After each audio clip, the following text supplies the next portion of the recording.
আল্লাহর নবী সাল্লাল্লাহু আলাইহি সাল্লাম বলছে, শেষ জামানায় আমার উম্মতের উপরে তিনটা বড় আযাব আসবে। তাদেরকে জমিনে ধসাইয়া দেওয়া হবে, পাথরের বৃষ্টি বর্ষণ করা হবে, আর চেহারা বিকৃত করে দেওয়া হবে। আল্লাহর নবীকে সাহাবীরা বলছে, কখন ইয়া রাসূলুল্লাহ? নবীজি বলছেন, ইজা জাহারাতিল কাইনাত, যখন গায়িকা বেড়ে যাবে, ওয়াল মাআজিফ, বাদ্যযন্ত্র বেড়ে যাবে, ওয়াস্তাহাল্লাতিল খামরা, মানুষ পানির মতো, এরকম পানির মতো হালাল মনে করে মদ পান করতে থাকবে। নবীজি বলছে, তখন হয়তো কাউকে জমিনে ধসাইয়া দেওয়া হবে, কারো উপরে পাথরের বৃষ্টি বর্ষণ হবে, কারো চেহারা বিকৃত হয়ে যাবে। হতে পারে যুবক এমন কোনো দিন যে সারা দিনে 5 ওয়াক্ত নামাজ পড়ো নাই, আর সারা দিন সারা রাত মোবাইলে নারী ছবি, উলঙ্গ দৃশ্য, গান বাদ্য, জিনা ব্যভিচার, মদ জুয়ার আড্ডায় পড়েছিলা, এভাবে রাত 3টায় ঘুমায় গেলা। হতে পারে যদি কোনো দিন কল্পনা করো তো, যদি কোনো দিন ঘুম থেকে উঠে দেখো তোমার চেহারা হয়ে গেছে শূকরের মতো, কুত্তার মতো, বাঁদরের মতো, হতে পারে না? কথা বলে না? নবী সাল্লাল্লাহু আলাইহি সাল্লামের 1450 বছরের কোনো কথা ভুল প্রমাণিত হয় না। এই পৃথিবীতে বনি ইসরাইলের পূর্ববর্তী জাতির নাফরমান মানুষকে আল্লাহ তাআলা চেহারা বিকৃত করে পশুর আকৃতি, বাঁদরের আকৃতি বানায় দিয়েছেন, এ কথা কোরআনে আছে। এ কথা কোরআনে আছে যুবক। 14 বছর, 16 বছরের, 18 বছরের অসংখ্য ছেলে আছো তোমরা এমন, গুনাহ করতে করতে, নারী দেখতে দেখতে, গান শুনতে শুনতে, জুয়া খেলতে খেলতে, হারাম করতে করতে তোমাদের চেহারা ভিতরে ঢুকে গেছে, সাফার কোডি ভিতরে ঢুকে গেছে। এত কম বয়সী ছেলে আরেকটু ফিটফাট, আরেকটু সুন্দর, আরেকটু মায়াময়, আরেকটু নাদুস নুদুস দেখা যাওয়ার কথা ছিল, কিন্তু গুনাহ তোমার শরীর নষ্ট করে দিছে। তুমি ইনসাফের সাথে দেখো। অতএব আজকে তোমাদের কাছে অনুরোধ করলাম, তোমরা গান বাদ্য মোবাইলের আসক্তি ছেড়ে দাও, ছেড়ে দাও বাপ। হযরত আবু বকর সিদ্দিক রাদিয়াল্লাহু তাআলা আনহু বলছেন, আল গিনা মাজামিরুশ শাইতান, গান হচ্ছে শয়তানের বাদ্য। ইমাম আজম আবু হানিফা রাহমাতুল্লাহ আলাইহি বলছেন, সিমাউল আগানি ফিসকুন, গান শোনা প্রকাশ্য পাপ, ওয়াত্তালাজ্জুযু বিহা কুফরুন, গান শুনে মজা পাওয়া কুফরি, কুফরি, কুফরি। গান শুনে মজা, এই যে গান শুনা, এরপরে এই যে এমন তাল মারে না, এমন, এরপরে ঢোলে, এরপরে হাত বাড়ি দেয়, পাও বাড়ি দেয়, এরপরে গায়িকা নর্তকীর গায়ে টাকা দেয়, টাকা ছাড়ে। হ্যাঁ, মনে রাখবা ভাইয়া, যেখানে বাদ্য বাজে সেটা যদি ধর্মের নামে গান হয়, ভক্তিমূলক গান হয়, পীরের নামে গান হয়, মাজারের নামে গান হয়, আর অন্য সিনেমার নামে গান হয়, একই রকম হারাম, একই রকম হারাম, একই রকম হারাম। এটা যেখানেই বাদ্য সেখানেই হারাম, সেখানেই হারাম। যেখানেই নারীর আড্ডা সেখানেই নেশার আড্ডা, সেখানেই গানের আড্ডা। 3 জিনিস এক ক্ষতি আনে, মদ, নারী আর গান। এই 3টা এক ক্ষতি আনে, এক দাগে। যেখানে মদ আছে সেখানে নারী আছে, সেখানে গানও আছে। যেখানে গান আছে ওখানে নারীও আছে, নেশাও আছে। 3টা কি এক ক্ষতি আনে, এক ক্ষতি, এক দাগে, এক ক্ষতি আনে 3 দাগ। এই 3 জিনিস বরাবর। অতএব কোনো নামে বাদ্য বাজানো যাবে না, কোনো নামে না, ভক্তির নামেও না, অভক্তির নামেও না। আল্লাহ আমাদেরকে হেফাজত করেন। প্রিয় যুবক ভাই, আমার শেষ অনুরোধ দোস্ত, তোমাদের কাছে নওজোয়ান অনুরোধ করছি, আমার শেষ 2টা ওসিয়ত। 30 বছরের নিচে তোমাদের যাদের বয়স, তোমরা হাত তোলো, হাত উঠাও। 30-এর নিচে যাদের বয়স, হুজুর দেখেন, আপনি দোয়া করে দেন হুজুর, আল্লাহ যেন করে কবুল করে। কোন মাশাআল্লাহ, মাশাআল্লাহ, মাশাআল্লাহ। হাত নামাও, হাত নামাও। আমার 2টা ওসিয়ত নওজোয়ান আমি বন্ধু তোমাদের কাছে পেশ করলাম। ভালোবেসে আসছো, মহব্বত করে আসছো দোস্ত। আমার 2টা ওসিয়ত। 1 নাম্বার, চোখের হেফাজত করো, নারী দেখো না, ছবি দেখো না, গান শুনো না, অশ্লীল দৃশ্য দেখো না। আব্বা, যে নারীর চাহিদা আল্লাহ বিবাহিত পবিত্র হালাল স্ত্রীর মাধ্যমে পূরণ করে দেবে ইনশাআল্লাহ। ওয়েট ওয়েট ওয়েট, অপেক্ষা করো, পূরণ হবে ইনশাআল্লাহ। তোমার বাবা দাদা পূর্বপুরুষ স্বামী স্ত্রীর পবিত্র বন্ধনে এভাবে আসছে, তুমিও এক মা বাবার পবিত্র বন্ধনে তুমি পৃথিবীতে আসছো, অতএব মিলে যাবে। তুমি সবর করো, নষ্ট হয়েও না, চরিত্রহীন হয়েও না। চরিত্রহীন রে কেউ মনে রাখে না রে আব্বা। নষ্ট মানুষকে কেউ স্মরণ করে না, অসৎকে কেউ স্মরণ করে না, থুতু দেয়। আর 2 নাম্বার কথা হলো ফজরের নামাজ জামাতের সাথে পড়ো। বলো, আমার একটা ছোট্ট মেহনত আছে, আমি সারা দেশব্যাপী একটা ছোট কাজ করি, সেটা হলো ফজর ক্যাম্পেইন। আমার শায়েখ আল্লামা মুফতি মুশতাকুর নবী কাসিমি, এটা হুজুরের দেওয়া আমানত আমার কাছে। হুজুর বলছেন এই কাজ করতে, ফজর ক্যাম্পেইনের কাজ করি, অর্থাৎ ফজরের নামাজের প্রচারণা, ফজরের মুসল্লি বৃদ্ধির চেষ্টা, এটা আমার একটা মেহনত। আমি অনেক দিন থেকে এই কাজটা করি, আমার শায়েখ এটা আমার দায়িত্ব দিচ্ছেন, করি। অর্থ হইল কি করবা, একজন যুবক শুধু সিদ্ধান্ত নিবা যে আমি ফজরের নামাজ পড়ব, আমার একজন বন্ধুকে ফজরের নামাজের জন্য উঠাবো। তোমরা হইবা 2 জন, তোমরা এবার আরো 2 জনকে বলবা, হবে 4 জন, তোমরা 4 জন আরো 4 জনকে বলবা, হবে 8 জন। এভাবে বাড়বে, ফজরের মুসল্লি বাড়বে, ফজরের মুসল্লি বাড়বে, মাহাদির সৈনিক বাড়বে। ফজরের মুসল্লি যারা, মাহাদির সৈনিক তারা। ফজরের মুসল্লি যারা, দাজ্জালের বিরুদ্ধে লড়বে তারা। ফজরের মুসল্লি যারা, বিশ্বময় কালেমার পতাকা উড়াবে তারা। এজন্য ঈসা আলাইহিস সালাম আসরের ওয়াক্তে নেমে আসবেন, আর ফজরের নামাজের পরে ফজরের মুসল্লিদেরকে নিয়ে মাহাদি, ঈসা এবং ফজরের ইমানদার মুজাহিদ মুসল্লি ফজরের পরে দাজ্জালের বিরুদ্ধে, ইহুদিদের বিরুদ্ধে শেষ চূড়ান্ত লড়াই শুরু হবে। আসরের নামাজের ভিতরেই মসজিদে আকসা বিজয় হয়ে বিশ্বময় কালেমার পতাকা উড়বে। এটা হাদিসের বাণী। আল্লাহ বলেন, কোন ব্যক্তি যখন গানে, বাদ্যে, গায়িকায়, নায়িকায়, এই গানের ছবি, নৃত্যের আসর, এগুলোতে যখন মগ্ন হয়ে পড়ে, মনোযোগ দিয়ে দেয়, ব্যস্ত হয়ে যায়, খোদার কসম দোস্ত, আল্লাহ তখন বলে, ওয়াইজা তুতলা আলাইহি আয়াতুনা, এমন নাফরমানের সামনে যখন আমার কোরআন পড়া হয়, ওয়াল্লা মুস্তাকবিরান, সে তখন অহংকার করে মুখ ফিরায়, এরকম মুখ ফিরায়, আর এমন একটা ভাব নেয় কাআনলাম ইয়াসমাআহা, যেন সে আমার কোরআন শুনতেই পায় না। কাআন্না ফি উযুনাইহি ওয়াকরা, অথবা এমন একটা ভাব নেয় যেন সে আগের থেকেই কানেই শুনে না, বধির। বধির মানে আমার কোরআন, আমার আওয়াজ, আমি আল্লাহর কালাম, আমার শব্দ, আমার কথা তার কানেই পড়ে না, কানেই পড়েন। এ পরিমাণ গানে অভ্যস্ত, বাদ্যে অভ্যস্ত, নৃত্যে অভ্যস্ত, নায়িকায় অভ্যস্ত, হারাম ছবিতে অভ্যস্ত, যে আমার কথা আর তার কানেই পড়েন। ফাবাশশিরহু বিআযাবিন আলীম, আল্লাহ বলে, বন্ধু এই সমস্ত নাফরমানদেরকেও অত্যন্ত মর্মান্তিক, নিকৃষ্ট, ভয়ানক আযাবের সুসংবাদ দেন। এটা বিদ্রুপ করে আল্লাহ বলছে যে বন্ধু ওরে সুসংবাদ দেন যে তোমারে টাঙ্গাইয়া ফিরবে।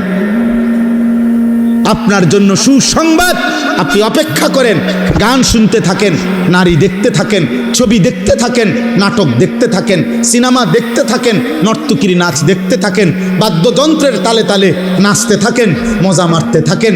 আল্লাহ ওয়াদা দিছে, ওরে বলে দিয়েন শুধু আপনার জন্য একটি সুসংবাদ অপেক্ষা করছে, আপনাকে আল্লাহ সর্বোচ্চ পরিমাণের শাস্তি দেবে।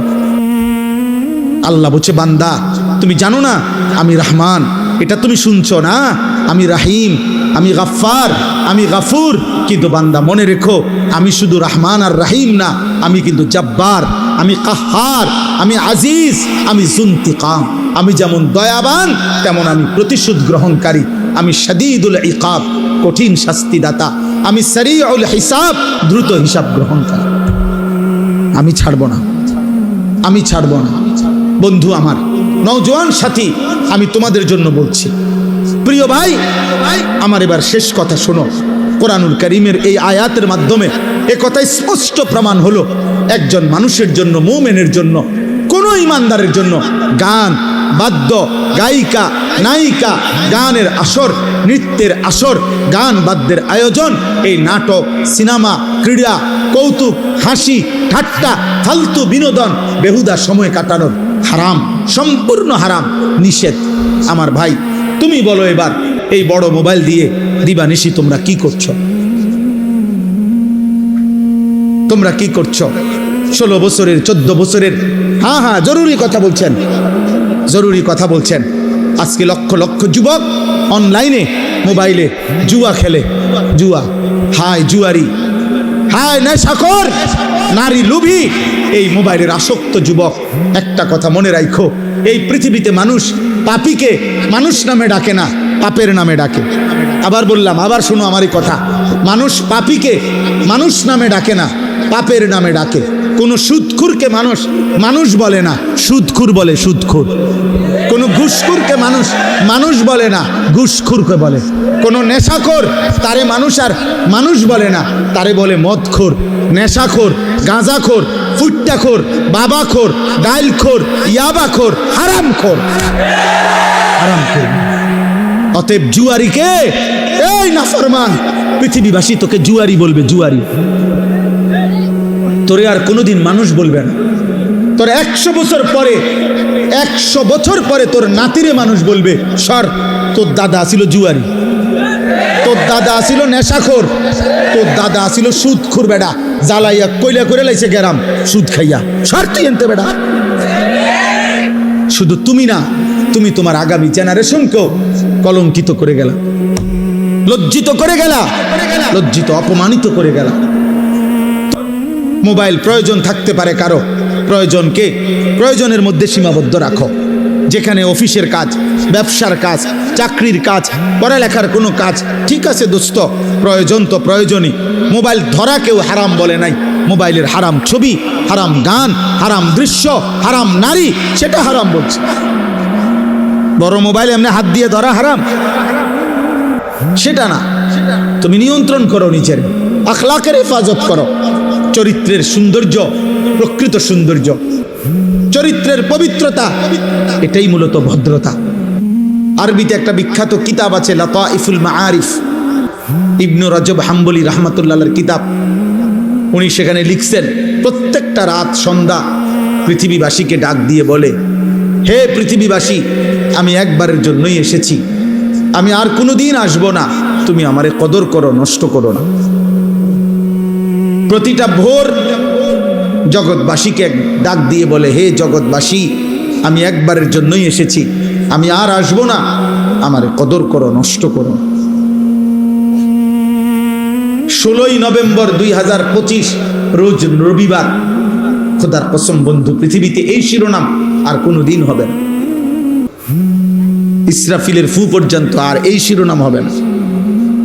আগামী রবিবার হবে, কিন্তু সেটা 16ই নভেম্বর না। আগামী বছর 16ই নভেম্বর হবে, কিন্তু সেটা 2025 না, 2026। তার মানে হুবহু এই শিরোনাম আর হবে না, এই রাত আর হবে না। আজকের মাগরিবের ওয়াক্ত আর কোনোদিন হবে না।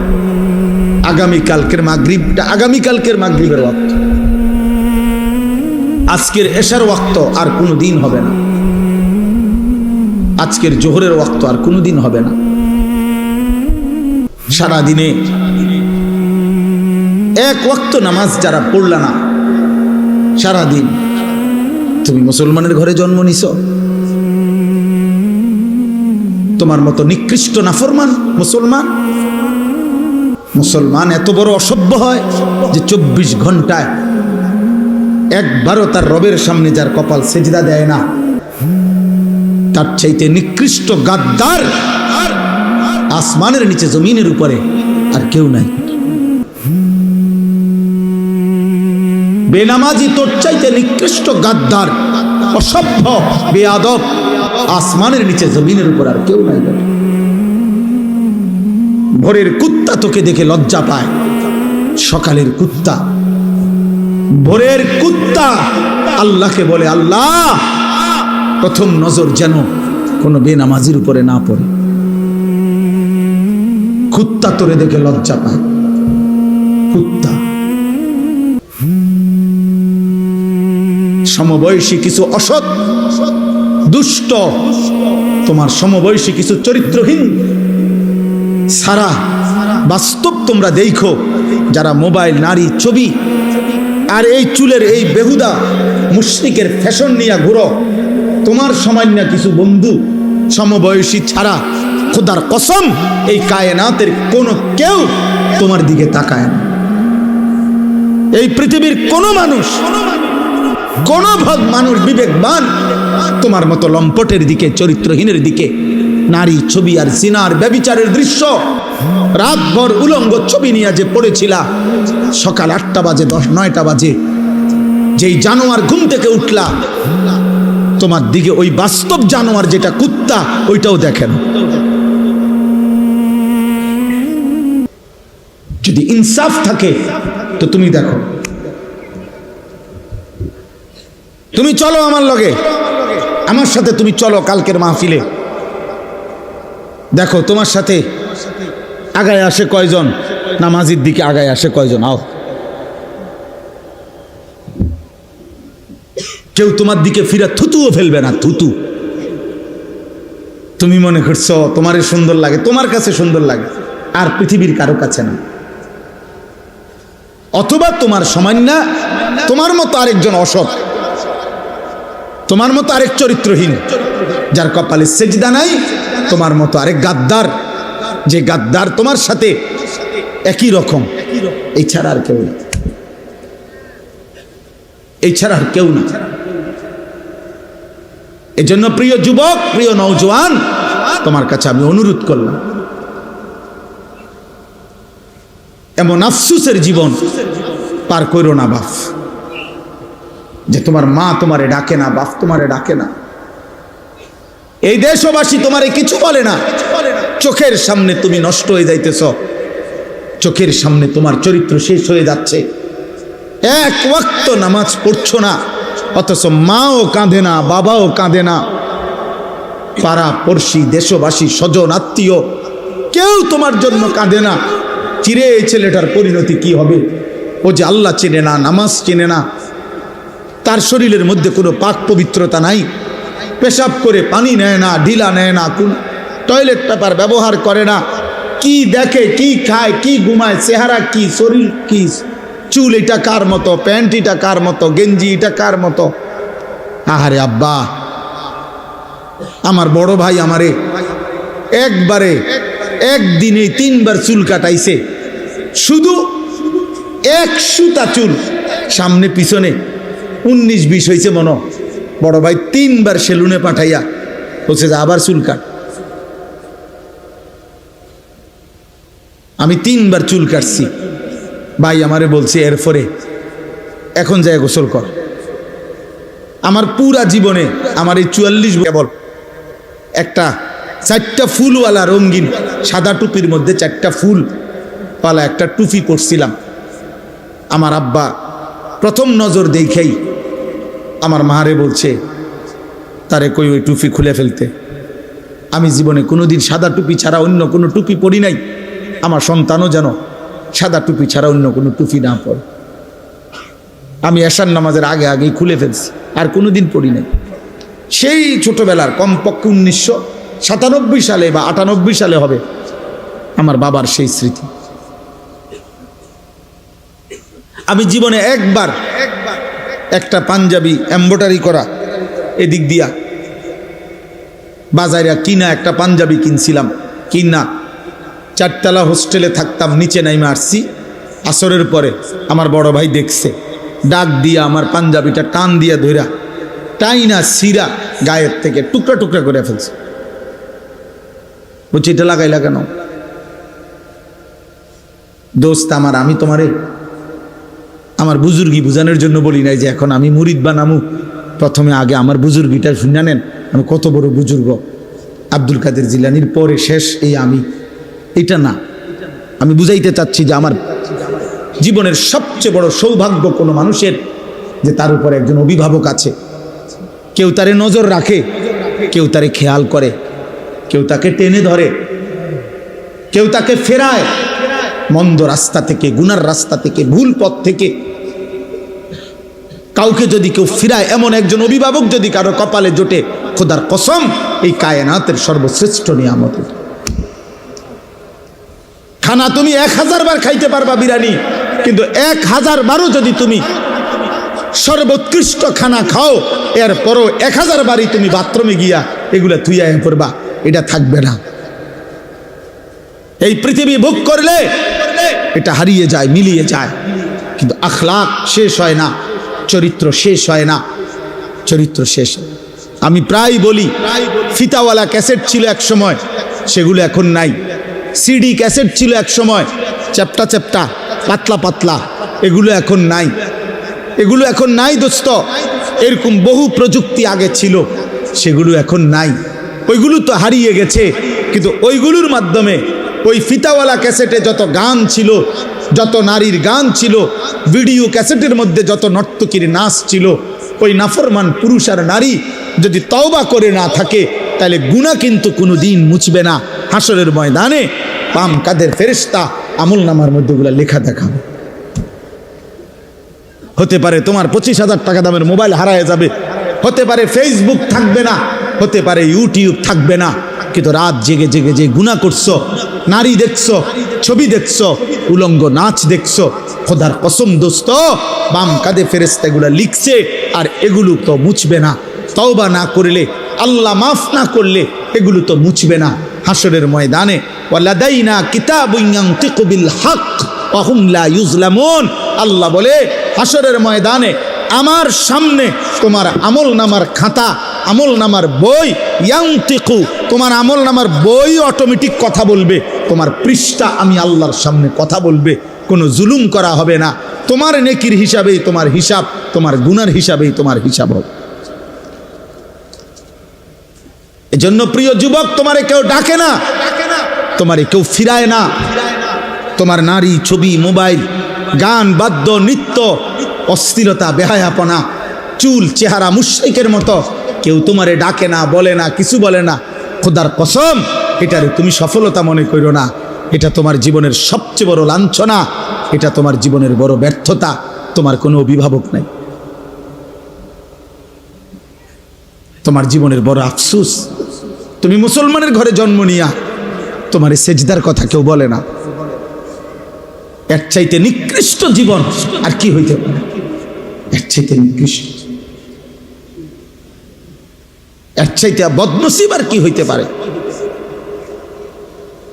তুমি ভাবো ভাই, আমি ভাবো, বাবারা সবাই ভাবেন, আল্লাহ তাআলা এই হাত, এই কান, এই নাক, এই কান, এই চোখ, এই জিহ্বা, এই ঠোঁট, এই পা, শরীরের সব অঙ্গ দিয়ে দুনিয়াবি উপার্জন মানুষ করে, কোনো না কোনো কামাই রোজগারি করে মানুষ, দুনিয়াবি উপার্জনের কাজে লাগে। কিন্তু খেয়াল করলে দেখবেন মানুষের এই কপাল, এইটা পৃথিবীর উপার্জনের কোনো কাজে লাগে না। এই কপাল দিয়ে কেউ কিছু ধরে না, কেউ ঠেলা দেয় না, কেউ টাইনা আনে না, কপালের মধ্যে কিচ্ছু কাজে লাগে না।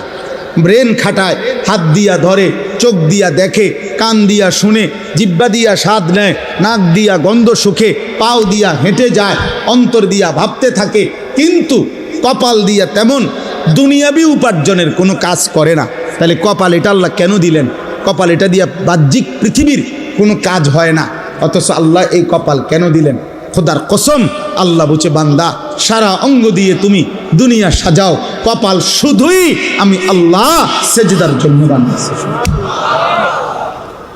কপাল শুধুই সেজদা দিবা, সেজদা। এজন্য কপালকে আল্লাহ বানাইছেনই সেজদার জন্য। এজন্য সেজদা কাকে বলে? তুমি হুজুরে জিগাও, তোমরা নওজোয়ান আলেমকে জি, সেজদাই বলে কাকে? ওয়াদউল জাবহাতে আলাল আরদ, জমিনের উপরে কপাল রাখা, এটারে কয় সেজদা। সেজদা মানেই হলো কপাল রাখা। কোথায় বলে না? কোথায়? এই জন্য দোস্ত এটা মনে রাখবে, ইবলিস শয়তান আল্লাহ হুকুমে সেজদা দেয় নাই, একটা সেজদা, একবার শুধু কপাল নামায় নাই। আল্লাহ বলছে ফখরুজ ফা ইন্নাকা রাজিম, কোরআন শরীফের আয়াত। আল্লাহ বলছে বের হ বেঈমান, বাইর হ, বাইর হন থেকে, আজকের থেকে ফা ইন্নাকা রাজিম, ইবলিস আজকের থেকে তুই অভিশপ্ত। রাজিম, রাজিম, আউযু বিল্লাহি মিনাশ শাইতানির, বলে না রাজিম, فإذا قرأت القرآن فاستعذ بالله من الشيطان الرجيم। আল্লাহ বলছে রাজিম, তুই সেজদা দিলি না, এই বেঈমান। আল্লাহ বলছে তুই অভিশপ্ত। অভিশপ্ত মানে কি জানো?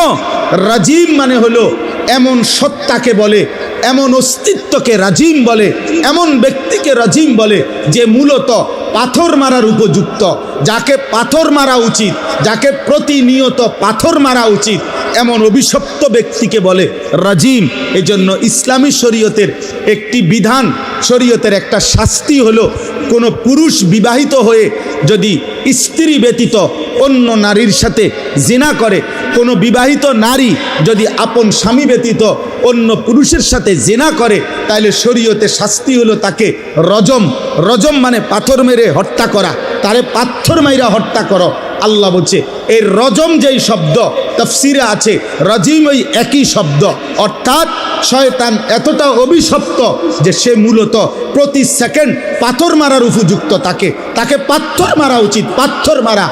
এই জন্য প্রত্যেক বছর হাজি সাহেবরা প্রতি বছর হজ্জের মধ্যে 3 দিন টানা 30 লক্ষ হাজি আল্লাহর হুকুমে 3 দিন টানা শয়তানকে অনবরত পাথর মারে, পাথর মারে। এজন্য আল্লাহ সেদিন বলছে সেজদা দিলি না, ফখরুজ ফাইন্নাকা রাজিম। সেজদা না দেওয়ার কারণে আজকের থেকে তুমি রাজিম, তোকে মূলত পাথর মারা উচিত। এবার তুমি বলো, তোমার পরিচয় তুমি বলো। ও যদি হয় রাজিম সেজদা না দেওয়াতে, তো তুমি সেজদা না দেওয়াতে কি? তুমি বলো আব্বা, বলো। চুল ফিরাও, হ্যাঁ বইয়া বইয়া কেবল চুল ফিরাও। তোমারে বেঈমানে মাতাল বানায়া প্রতিবন্ধী বানায় দিছে। তুমি এইখানে এখন এখানে যদি আমি একটা ছেলেরে দাঁড় করাই, কোনো এক মানুষ যদি এখানে দাঁড়াইয়া হে যদি তার বাম হাতটা এরকম করে, মনে করো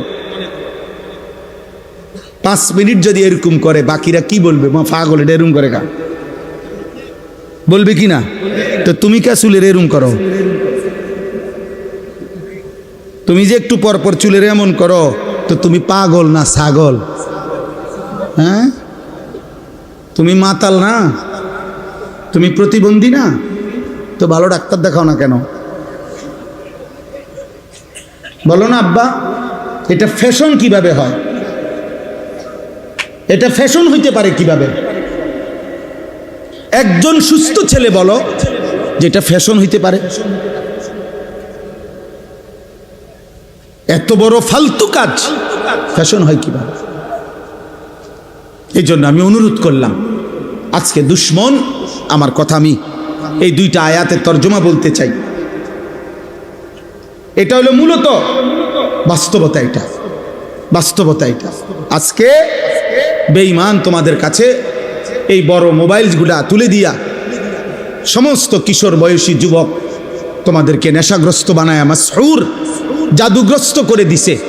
তোমাদেরকে বলে দিছে মোবাইল এটা হাতে রাখবা, তোমার টাকা দিয়ে এমবি ঢুকাইয়া চার্জ দিয়া রেডি রাখবা মোবাইল। আর এবার তোমাকে মোবাইলটা তোমার হাতে থাকবে, তোমার চুল কাটবা ডিজাইন আমরা মুশরিকরা দেব, তোমার প্যান্ট আমরা বেঈমান দেব, তোমার গেঞ্জির ডিজাইন আমরা বেঈমান দেব, তোমার রুচি, তোমার পছন্দ, তোমার হাসি, তোমার চলার স্টাইল, তোমার কথাবার্তার স্টাইল, সব কিছু আমরা মুশরিকরা দেব। তোমার মোবাইলে পৌঁছে যাবে, তুমি ওইটা দেখবা আর ওই আলোকে নিজেকে সাজবা, পরিচয় দিবা তুমি মুসলমান। আর চাল চলন আর আখলাকে হবা তুমি হয় ইহুদি, নয় খ্রিস্টান, নয় মুশরিক, নয় মুরতাদ, নয় বেঈমান। হায় হায় কাপুরুষ মুসলমান, এত কাপুরুষ হয় না রে বাপ। তুই মুসলমান যুবক হিসাবে কলঙ্ক।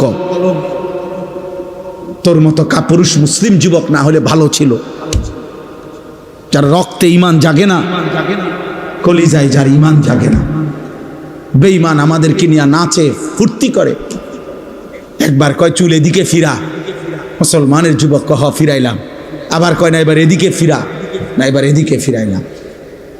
আহা, এ তো কাপুরুষের পরিচয়, এ তো আত্মমর্যাদাহীন পুরুষের পরিচয়।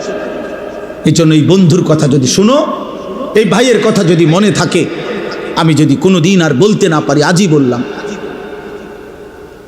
এমন মুশরিকের চুল তোমরা রাখো না। এই চুল তোমাদের প্রমাণ করে তোমার কোনো বাপ নাই।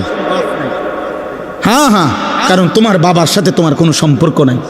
তোমার বাবার চুল এমন না, তোমার বাবার চলাফেরা এমন না। এই মুশরিকের চুল প্রমাণ করে তোমার কোনো আল্লাহ নাই, তোমার কোনো নবী নাই, তোমার কোনো ধর্ম নাই। তোমার ধর্মই তোমার মোবাইল, তোমার সব কিছু তোমার মোবাইল। আফারাআইতা মানিত্তাখাযা ইলাহাহু হাওয়াহু, আল্লাহ কোরআনে বলছে, হে নবী আপনি দেখেন ওই নাফরমানদের যারা তাদের মনের ইচ্ছাকেই নিজের খোদা বানিয়ে ফেলেছে। কোরআন শরীফের আয়াত কি না হুজুর? আফারাআইতা মানিত্তাখাযা, যে তার নিজের হাওয়া, নিজের মনের চাহিদাকে নিজের খোদা বানিয়ে ফেলেছে। আল্লাহ বলছে, আমি তোরে ওয়াদা দিলাম, ওয়া আদাল্লাহুল্লাহু আলা ইলমিন, আমি তার ইচ্ছে করে, আমি আল্লাহই তাকে পথভ্রষ্ট করে দেব। মনের চাহিদার ধারাবাহিক অনুসরণ করিলে আল্লাহর ওয়াদা আছে। আল্লাহ বলছে, একদিন আমি তাকে এমন পথহারা করে দেব, আর কোনো দিন সে পথ পাবে, আর কোনো দিন না, আর কোনো দিন না। ওয়া খাতামা আলা সামঈহি ওয়া কলবি, আমি তার কানে এবং তার অন্তরে মোহর মেরে দেব। ওয়া জাআলা আলা বাসারিহি গিশাওয়া, আমি তার চোখের সামনে পর্দা ফেলে দেব। কানও বন্ধ, দিলও বন্ধ, চোখের সামনে পর্দা। ফামান ইয়াহদিহি মিন বাদিল্লাহ, আল্লাহ বলে, বন্ধু বলেন তো এবার এই নাফরমানকে আমি আল্লাহকে বাদ দিয়ে এবার হেদায়েত দিবে কে? আল্লাহ যদি কারো কান বন্ধ করে দেয়, চোখ বন্ধ করে দেয়, দিল বন্ধ করে দেয়, প্রিয় বন্ধু এবার হেদায়েত দিবে কে? এবার তোমারে বাঁচাবে কে? এবার আলোর পথ দেখাবে কে? 365 দিন, বছরের পর বছর, দিনের পর দিন যারা নামাজ পড়েন না, এই বয়স্ক বাবা, মাঝ বয়সী 30 বছর ধরে সুদ খান যারা, কিস্তি নেন, 40 বছর ধরে যারা বিড়ি খাইতেছেন, সিগারেট খাইতেছেন, বছরের পর বছর ধরে যারা বৃদ্ধ বয়স হয়ে যাওয়ার পরেও টেলিভিশনে চা দোকানে বসে বসে নাচ গান নর্তকীর ছবি দেখেন, নাটক সিনেমা দেখেন, যেই সমস্ত মায় বোনেরা 20 বছর 30 বছর ধরে বেপর্দা চলতেছে, কথায় কথায় বছরের পর বছর গালি দিচ্ছেন, হারাম রোজগার করছেন, 2 নম্বরই উপার্জন করেন, ওজনে কম দেন, 2 নম্বরই ব্যবসা করেন, এই নাফরমান যদি আল্লাহর কোনোদিন না ফিরায়, আল্লাহ যদি সিদ্ধান্ত নেয় যে ঠিক আছে নাফরমান, ভাত খা, ঘুম যা, পেশাব কর, যৌন চাহিদা পূরণ কর, বাচ্চাও হইব, ঘুমও আসবে, ভাতও খাইতে পারবা, বিল্ডিং দালানো হবে, কিন্তু আখিরাত আর দেব না, জান্নাত আর দেব না, কি হবে সেদিন?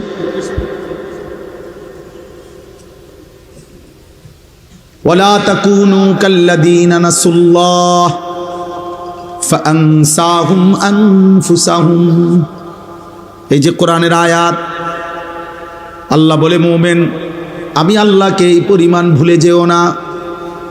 বেশি দিন ভুলে গেলে বান্দা, একদিন আমি নিজেই তোমাকে তোমার আত্মপরিচয় ভুলিয়ে দেব।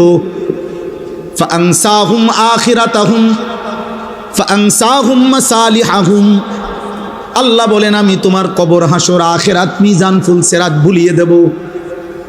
আর কোনোদিন মনে পড়বে না তুমি মরবা, আর কোনোদিন মনে পড়বে না তোমার কবর হবে, আখিরাত হবে। অথচ তুমি ভুলে গেলেও তোমার মৃত্যু হবে, হবে না? কথা বলে না? কেউ ভুলে গেলে মৃত্যু হয় না, কেউ না বুঝলে তার মৃত্যু হয় না, কেউ অসুস্থ হলে তার মৃত্যু হয় না। সুখে থাকলেও মরে যাবেন, দুঃখে থাকলেও মরে যাবেন, হাসলেও মৃত্যু হবে, কাঁদলেও মৃত্যু হবে। তবে হারাম থেকে বাঁচেন, গুনাহ থেকে বাঁচেন, গুনাহ থেকে বাঁচেন। এক মুমিনের প্রথম ডিউটি গুনাহ থেকে বাঁচা, দ্বিতীয় ডিউটি আল্লাহর হুকুম পালন করা। এটারে বলে তাকওয়া, তারকুল মুনকারাত, ফি'লুল খায়রাত। আগে হইল গুনাহ বর্জন, এরপরে হইল আদেশ পালন। আগে হইল ক্ষতিকারক জিনিস যেটা, এটা সরানো, এরপরে হলো উপকারী জিনিস আনয়ন করা।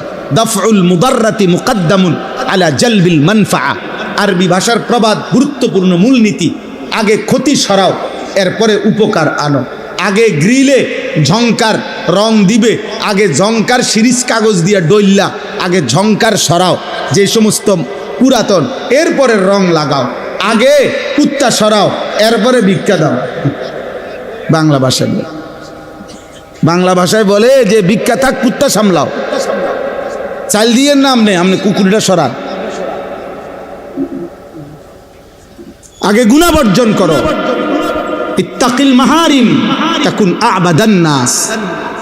নবী সাল্লাল্লাহু আলাইহি সাল্লাম বলছে গুনাহ ছাড়ো, তুমি হবে সর্বশ্রেষ্ঠ ইবাদতওয়ালা বান্দা। নবীজি বলছে ফাত্তাকুদ দুনিয়া ওয়াত্তাকুন নিসা, দুনিয়ার ধোঁকা থেকে বাঁচো, নারীর ধোঁকা থেকে বাঁচো, নারীর ধোঁকা থেকে বাঁচো। আল্লাহর নবী সাল্লাল্লাহু আলাইহি সাল্লাম বলছেন, আল্লাহ কোরআনে বলছেন ওয়াদারু যাহিরাল ইসমি ওয়া বাতিনা, হে আমার বান্দা প্রকাশ্য গোপন সব গুনাহ থেকে বাঁচো, ছেড়ে দাও। ওয়ালা তাকরাবুল ফাওয়াহিশা মা যাহারা মিনহা ওয়া মা বাতান, আল্লাহ বলছে বান্দা প্রকাশ্য গোপন কোনো অশ্লীলতা বেহায়াপনার কাছেও যেও না। আল্লাহ বলছে ওয়ালা তাকরাবুজ জিনা, আমার বান্দা জিনা ব্যভিচারের কাছেও যেও না, ইন্নাহু কানা ফাহিশা, এটা খুব বেশি খারাপ কাজ। এই যুবক, নারীর এই অসভ্য প্রীতি, নারীর এই আকর্ষণ, এই মোবাইল নারীর ছবি, অশ্লীল দৃশ্য, হারাম এই ছবি, খোদার কসম এটা ছবি না, মোবাইলের ওইটা নারী না, মোবাইলের ওইটা নারীর ছবিও না, এটা নারীর ছবির ছায়া। মোবাইলের ওইটা নর্তকী না, ওইটা নর্তকীর ছবিও না, নর্তকীর ছবির ছায়া। ছায়ার সাথে প্রেম হয় না, ছায়ার সাথে ভালোবাসা হয় না, ছায়ার সাথে রাত কাটায় না, ছায়ার সাথে জীবন নষ্ট করে না, কোনো বেওকুফ বোকা মূর্খ ছাড়া আর কারোর জন্য এটা সাজে না। এজন্য মোবাইলের এটা ছায়া, ছায়া, এটা নারী না। সিনেমা নাটকের এটা ছায়া, এটা নারী না। ছবি ও না, এটা ছায়া, এটা ছায়া। তো আল্লাহ তাআলা এই আয়াতের মধ্যে সূরা লোকমানের এই দুইটা আয়াত, এবার আমি সংক্ষেপে এটা বললেই আমার কথা শেষ হয়ে যাবে। এই দুইটা আয়াতের মধ্যে আল্লাহ তাআলা মক্কার কুরাইশ কাফের, একজন কাফের নজর ইবনে হারিস, এই কাফের নবীজি সাল্লাল্লাহু আলাইহি সাল্লামের কোরআন, নবীজি যখন কাউকে কালেমার দাওয়াত দিতেন তখন নবীজি তার সামনে কোরআন পড়তেন। তো আল্লাহর কোরআন পড়লেই ধীরে ধীরে ওই মানুষটার দিল নরম হয়ে যেত, নবীজির দলভুক্ত হয়ে যেত। তো মক্কার কুরাইশরা বারবার ভাবত যে মুহাম্মদ এবং তার অনুসারীদের উপরে আমরা জুলুম অত্যাচার করি, কত গালিগালাজ করি, আমরা মুহাম্মদের অজান্তে আমরা লোকদেরকে বুঝাই, কিন্তু এই কোরআনের সামনে কোনো কিছুই টিকে না। মুহাম্মদ যখনই কোরআন পড়ে মানুষগুলোর দিল নরম হয়ে যায়, মানুষ তার দলভুক্ত হয়ে যায়। সুবহানাল্লাহ।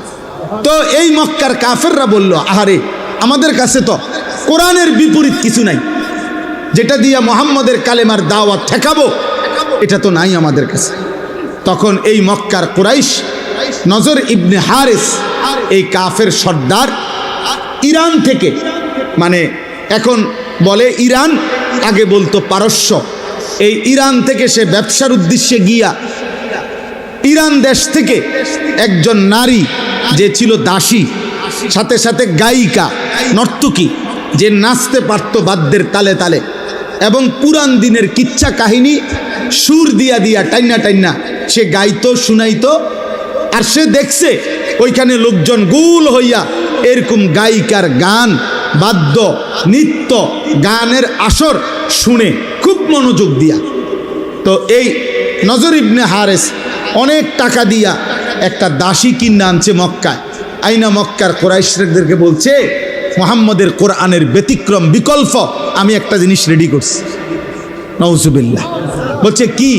তো এই কথা বলার পরে সে এই কুরাইশদেরকে একসাথ করে বলছে, এই দেখো। তখন সে তার ওই দাসী যে গায়িকা ছিল, নাচতে পারত, গান গাইতে পারত, বাদ্যের তালে তালে নাচতো, গাইতো, পুরান দিনের কিচ্ছা কাহিনী সুরে সুরে টাইনা টাইনা বলতো, এই না দাসীকে সে এদের সামনে পেশ করছে। এবার সে বাদ্যের তালে তালে নাচে, গায়, আর ওই পুরান দিনের কিচ্ছা কাহিনী সুরে সুরে টেনে টেনে বলে। আর আস্তে আস্তে কিছু দুষ্ট চরিত্রের যুবক, কিছু দুষ্ট চরিত্রের অসৎ মানুষ ধীরে ধীরে ওই গান বাদ্যের আড্ডার মধ্যে জমতে শুরু করছে। আর তখন এই ব্যক্তি, এই নজর ইবনে হারেস, এই মুশরিক কাফের বৈশা বৈশা নবীজিকে ঠাট্টা করত আর বলতো, মোহাম্মদ তোমার কোরআন এবার বুঝবা, দেখি তোমার কোরআন শুনে কয়জন আর আমার গায়িকার গান শুনে কয়জন। কোরআনের বিপরীতে নবীর কোরআনকে, দ্বীনকে, শরীয়তকে ঠাট্টা করত। এই মুশরিকের এই আচরণের জবাবে কাফেরদের এই গান বাদ্য, গানের আসর, গায়িকার আসর, নায়িকার আসর, নৃত্যের আসর, বাদ্যের আসর জমানোর কারণে আল্লাহ তাআলা তাদের জবাবে কোরআনের এই দুইটা আয়াত নাজিল করেছে। বুঝতে পারছুনি ভাই? এবার আয়াতের তর্জমা শুনেন। আল্লাহ তাআলা বলেন, অমিনান নাসি মান ইয়াশতারি লাহবাল হাদিস। আল্লাহ বলেন, বন্ধু কিছু নাফরমান পাপী আছে, লোক এমন, কিছু লোক এমন আছে যারা প্রতিনিয়ত বেহুদা কথা, অনর্থক কথা, এই অনর্থক কথা বলতে, বেহুদা কথা বলতে, অপ্রয়োজনীয় গুনাহ মিশ্রিত কথাবার্তা সংগ্রহ করে, ক্রয় করে, ব্যবস্থাপনা করে, আসর জমায়। সমস্ত তাফসিরের মধ্যে আছে এই বেহুদা কথা বলতে, অনর্থক কথা বলতে বুঝানো হয়েছে আল গিনা ওয়াল মাজামির, গান এবং বাদ্য। এটার প্রথম অর্থ। আরও অতিরিক্ত অর্থ হইল ক্রীড়া, কৌতুক, হাসি, ঠাট্টা, বেহুদা, এই নাটক, নভেল, অবসর বিনোদনে হাস্যরসিকতা করে অর্থহীন অপ্রয়োজনীয় যত কথা, এগুলোকেও বলা হয় লাহবাল হাদিস। তবে প্রথম অর্থ হইল গান বাদ্য। আল্লাহ তাআলা বলেন, এই যারা প্রতিনিয়ত গান বাদ্য সংগ্রহ করে, ব্যবস্থাপনা করে, কেন? লিয়ুদিল্লা আন সাবিলিল্লাহি বিগাইরি ইলমিন, অজ্ঞতা বশত, মূর্খতা বশত আমি আল্লাহর পথ থেকে আমার বান্দাদেরকে পথভ্রষ্ট করার জন্য। অর্থাৎ দুইটা বিষয়, এক হইল নিজেকে মনে করে জ্ঞানী, আসলে এই গান বাদ্য আর গুনায় আসক্ত ব্যক্তি মূর্খ। আর দ্বিতীয়ত হইল ওদের ইচ্ছা আমি আল্লাহর পথ থেকে আমার বান্দাদেরকে দূরে সরায় দিবে, কোরআন থেকে দূরে সরায় দিবে, দাওয়াত থেকে দূরে সরায় দিবে, ইসলাম থেকে দূরে সরায় দিবে। ওয়াত্তাখিজাহা হুজুয়া, এবং আমার কোরআন, আমার দ্বীন, আমার বন্ধুর দাওয়াত, আমার এই শরীয়তকে ঠাট্টা করে, মজাক করে। আল্লাহ বলেন, বন্ধু আমি স্পষ্ট জানিয়ে দিলাম, উলাইকা লাহুম আযাবুম মুহিন। আমি আল্লাহ বললাম, আমি আল্লাহ এই নিকৃষ্ট গান বাদ্য, গায়িকা, নায়িকা, গানের আসর, নৃত্যের আসর যারা জমায়, ব্যবস্থাপনা করে, ইন্তেজাম করে, এই আসরে পড়ে থাকে, এই ব্যবস্থাপনায় যারা থাকে, আল্লাহ বলছে আমি তাদের জন্য অপমানকর, লজ্জাকর, নিকৃষ্ট আযাব দেব। এটা ওয়াদা দিলাম, ওয়াদা দিলাম। আল্লাহ বলেন, এই গান আর বাদ্যের নিকৃষ্ট পরিণতি। দোস্ত, এই দ্বিতীয় আয়াতের তর্জমা একসাথে শোনো, এরপরে আর 2 মিনিট কথা বললে শেষ হয়ে যাবে। আল্লাহ বলেন, কোনো ব্যক্তি যখন গানে, বাদ্যে, গায়িকায়, নায়িকায়, এই গানের ছবি, নৃত্যের আসর, এগুলোতে যখন মগ্ন হয়ে পড়ে, মনোযোগ দিয়ে দেয়, ব্যস্ত হয়ে যায়, খোদার কসম দোস্ত, আল্লাহ তখন বলে, ওয়া ইজা তুতলা আলাইহি আয়াতুনা, এমন নাফরমানের সামনে যখন আমার কোরআন পড়া হয়, ওয়াল্লা মুস্তাকবিরান, সে তখন অহংকার করে মুখ ফিরায় না, এরকম মুখ ফিরায় না। আর এমন একটা ভাব নেয় কাআন লাম ইয়াসমাআহা, যেন সে আমার কোরআন শুনতেই পায় না। কাআন্না ফি উযুনাইহি ওয়াকরা, অথবা এমন একটা ভাব নেয় যেন সে আগের থেকেই কানেই শুনে না, বধির। বধির মানে আমার কোরআন, আমার আওয়াজ, আমি আল্লাহর কালাম, আমার শব্দ, আমার কথা তার কানেই পড়ে না, কানেই পড়েন। এ পরিমাণ গানে অভ্যস্ত, বাদ্যে অভ্যস্ত, নৃত্যে অভ্যস্ত, নায়িকায় অভ্যস্ত, হারাম ছবিতে অভ্যস্ত, যে আমার কথা আর তার কানেই পড়ে না। ফাবাশশিরহু বিআযাবিন আলীম। আল্লাহ বলে, বন্ধু এই সমস্ত নাফরমানদেরকেও অত্যন্ত মর্মান্তিক, নিকৃষ্ট, ভয়ানক আযাবের সুসংবাদ দেন। এটা বিদ্রুপ করে আল্লাহ বলছে যে বন্ধু ওরে সুসংবাদ দেন যে তোমারে টাঙ্গাইয়া ফিরবে। আপনার জন্য সুসংবাদ, আপনি অপেক্ষা করেন, গান শুনতে থাকেন, নারী দেখতে থাকেন, ছবি দেখতে থাকেন, নাটক দেখতে থাকেন, সিনেমা দেখতে থাকেন, নর্তকীর নাচ দেখতে থাকেন, বাদ্যযন্ত্রের তালে তালে নাচতে থাকেন, মজা মারতে থাকেন। আল্লাহ ওয়াদা দিছে, ওরে বলে দিয়েন শুধু আপনার জন্য একটি সুসংবাদ অপেক্ষা করছে, আপনাকে আল্লাহ সর্বোচ্চ পরিমাণের শাস্তি দেবে। কোরআনুল কারীমের মধ্যে আল্লাহ তাআলা আমাদের প্রিয় নবী সাল্লাল্লাহু আলাইহি ওয়াসাল্লামকেই বলছেন, সরাসরি নবীজিকে বলছেন, ফাকাতিল ফি সাবিলিল্লাহ লা তুকাল্লাফু ইল্লা নাফসাক ওয়া হাররিদিল মুমিনিন। আল্লাহ তাআলা বলছেন যে বন্ধু, আল্লাহর পথে যুদ্ধ করতে গিয়ে জিহাদের ময়দানে যদি আপনার সাথে কেউ না থাকে, তবু আপনি একাই আল্লাহর পথে যুদ্ধ করেন। ফাকাতিল এক বচনের শব্দ, অর্থাৎ একাই আপনি লড়াই করবেন। এরপরে আল্লাহ বলছে লা তুকাল্লাফু ইল্লা নাফসাক, মানে হলো এই পৃথিবীর সবার ব্যাপারে আপনি একটা না একটা অজুহাত দেখাইতে পারবেন। ছেলে এই কারণে শোনে নাই, আমার মেয়ে এই কারণে মানে নাই, আমার স্ত্রী এই কারণে আল্লাহ চেনে নাই, আমার সমাজ, আমার দেশ, আমার বাড়ি, প্রত্যেকের ব্যাপারে কোনো না কোনো অজুহাত হয়তো পেশ করতে পারবেন। কিন্তু লা তুকাল্লাফু ইল্লা নাফসাকা, আল্লাহ নবীজিকে সরাসরি বলছে আপনি কিন্তু শেষ পর্যন্ত আপনি নিজে মুকাল্লাফ, আল্লাহর সকল হুকুমের আদিষ্ট, আপনাকে কিন্তু আপনার নিজের হিসাব দিতে হবে। অর্থাৎ কেউ যদি আল্লাহর দ্বীন না মানে, তবু আপনাকে একা হলেও হিসাব দিতে হবে যে আপনি ঈমান ইসলাম, আমার দ্বীন, আমার শরীয়ত কতটুকু মানছেন। তাহলে নবী সাল্লাল্লাহু আলাইহি সাল্লামকে আল্লাহ তাআলা বলছেন যে আপনি আপনার নিজের প্রতি শতভাগ নজর রাখবেন, নিজের প্রতি। ওয়া হাররিদিল মুমিনিন, আর সমস্ত মুমিনদেরকে উৎসাহিত করতে থাকুন আল্লাহর পথে। বাকি নিজের ব্যাপারে ঈমান, আমল, হালাল হারাম, আদেশ নিষেধ, আল্লাহর হুকুমের ব্যাপারে এক জাররা পরিমাণও কোনো রকমের অবহেলা করবেন না। কোরআনুল কারীমের মধ্যে আল্লাহ তাআলা বলছেন, ইয়া আইয়ুহাল্লাযীনা আমানু আলাইকুম আনফুসাকুম, হে ঈমানদারগণ, তোমরা প্রত্যেকেই নিজেকে আঁকড়িয়ে ধরো, অর্থাৎ তোমার নিজের ঈমান, আমল, আখিরাত মজবুতভাবে আঁকড়িয়ে ধরো, এ ব্যাপারে খামখেয়ালি করো না। আল্লাহ তাআলা বলছেন, ইয়া আইয়ুহাল্লাযীনা আমানু কু আনফুসাকুম ওয়া আহলিকুম নারা, হে ঈমানদারগণ, তোমরা সকলেই নিজেকে বাঁচাও এবং তোমাদের পরিবারের সদস্যদেরকে বাঁচাও জাহান্নামের আগুন থেকে। তা আলাদা করে বলছে নিজেকে বাঁচাও, আলাদা করে বলছে পরিবারের সদস্যদেরকে বাঁচাও জাহান্নামের আগুন থেকে। অর্থ হলো, যদি কখনো এমন হয় যে তোমার পরিবারের সদস্যরাও তুমি বাঁচাইতে পারলা না, তবুও নিজেকে আলাদা করে বলে রাখছে তোমার নিজেকে হলেও জাহান্নামের আগুন থেকে বাঁচাও। কোরআনুল কারীমে আল্লাহ বলছেন, ওয়া'মুর আহলাকা বিস-সালাহ ওয়াসতাবির আলাইহা, আপনি আপনার পরিবারের সদস্যদেরকে নামাজের আদেশ করুন এবং নিজেও ওয়াসতাবির আলাইহা, নামাজের উপরে নিজে মজবুত থাকুন। তাহলে এই কথার দ্বারা স্পষ্ট বোঝা গেল যে নিজেকে ভুলে যাওয়া, নিজেকে ভুলে যাওয়া, আমার ঈমান, আমার আমল, আমার আখিরাত, আমার হালাল হারাম, আমার পাক নাফাক, আমি আল্লাহর হুকুম, আদেশ নিষেধ, এটা ভুলে যাওয়া, এটা নিতান্ত বোকামি আর আহমকি ছাড়া আর কিছু না।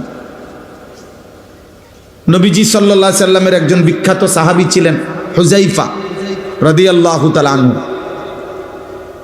তিনি একদিন নবীজিকে জিজ্ঞেস করছিলেন, ইয়া রাসূলুল্লাহ, জীবন চলার পথে যদি আমি আল্লাহর পথে চলতে গিয়ে যদি কাউকে না পাই, তখন আমি কি করব?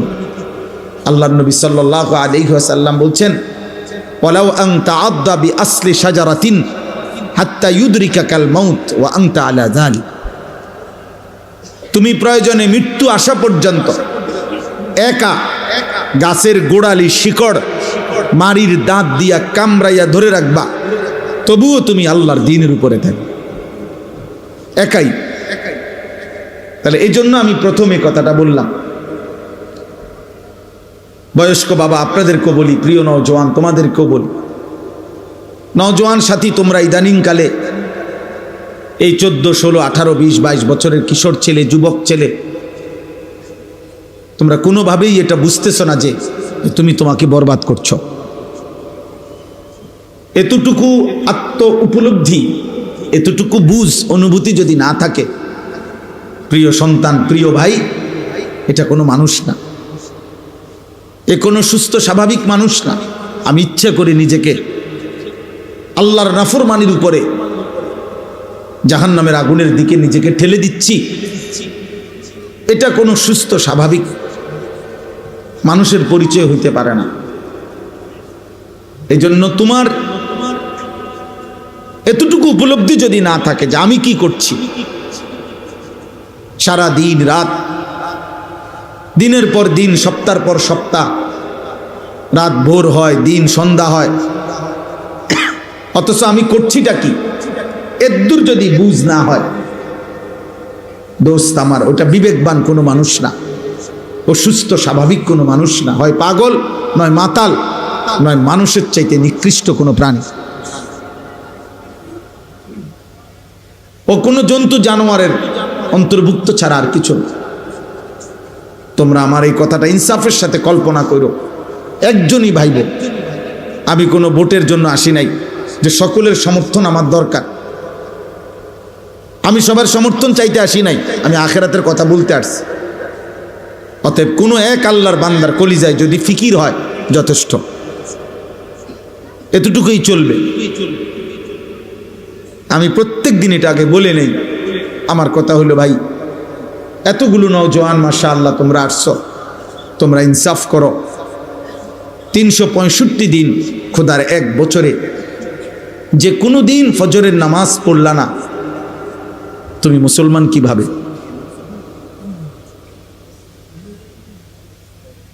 আমি কেমনে বুঝতাম যে তোমার কোনো আল্লাহ আছে? আমি কিভাবে বুঝবো তোমার কোনো নবী আছে?